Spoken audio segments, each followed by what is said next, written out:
Jadi memang saya tidak ngasih tahu ke orang tua sebelum saya masuk Islam, karena kalau tahu pasti nggak dibolehin tuh gitu. Jadi akhirnya saya telepon nih sama mak gitu. Kan di rumah cuma ada satu handphone ya. Aku masih Islam gitu. Apa? Kaget kayak disebutin. Terus bapak juga ngedenger kan, selalu di speakerin gitu. Kau kenapa masuk Islam, nanti dicabut beasiswamu itu katanya. Tapi secara ini tuh tidak masalah ya. Masalah, saya dikeluarkan dari kartu keluarga sampai sekarang. Sampai keluarga. Iya. Jadi waktu itu bapak saya marah-marah karena bapak ini pengurus gereja waktu itu di gereja. Jadi waktu itu bapak marah. Akhirnya dibilang, kau masuk Islam sepeser pun tidak bisa lagi kau ambil dari rumah. Cari juga bapakmu, mamamu katanya, semuanya putus hubungan. Terus aku bilang lah, ya udah putus aja. Tapi mau sampai kapanpun, kalau diiris nih tanganku sama tangan bapak, darah kita itu sama gitu. Nggak ada yang bisa menggantikan darah itu. Mbak Rita ngomong seperti itu. Jadi bapak makin marah gitu, pakai bahasa Batak kan yang artinya matilah kau katanya. Terus aku bilang enggak mati aku, sampai sekarang masih hidup begitu. Tapi seteguh itu Mbak Rita menjawab kepada orang tua. Iya, karena memang kita dari dulu memang sudah dididiknya itu keras Mas. Jadi ya dari SD sampai SMA tuh juara 1 terus selalu.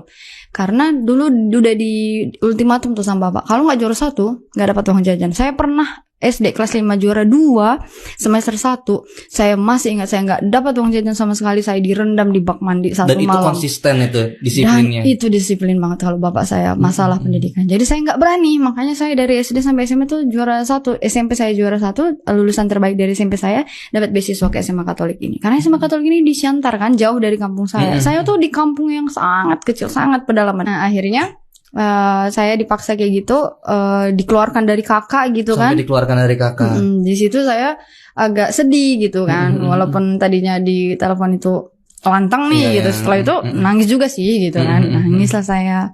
Terus ya udah pas semester 1 tuh masih yang singkat cerita saya menjalani hari udah biasa-biasa aja gitu. Semester 2 pas pembagian uang saku dari beasiswa utusan daerah dari kabupaten gitu, saya nggak dapet. Teman-teman saya itu turun semua nih uangnya gitu. Kan beasiswa dari daerah ya. Turun semua ke ATM yang udah dikasih kan. Saya kok enggak gitu. Di sini udah mulai duk nih. Kok saya enggak ya gitu. Saya coba telepon nih yang pembina beasiswanya dari saya kan di Simalungun maksudnya.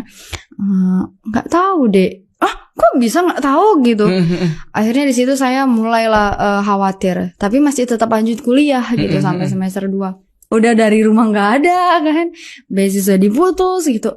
Apa nih harus bisa. Akhirnya di situ waktu itu di IPB kita tuh ada jual donat gitu. Jadi kita bawa donat nih, kita jual ke kelas pagi-pagi untuk anak-anak yang baru datang kuliah baik sarapan gitu. Nah, lu jualan di situ? Aku jualan. Jam 4 pagi saya antri donat.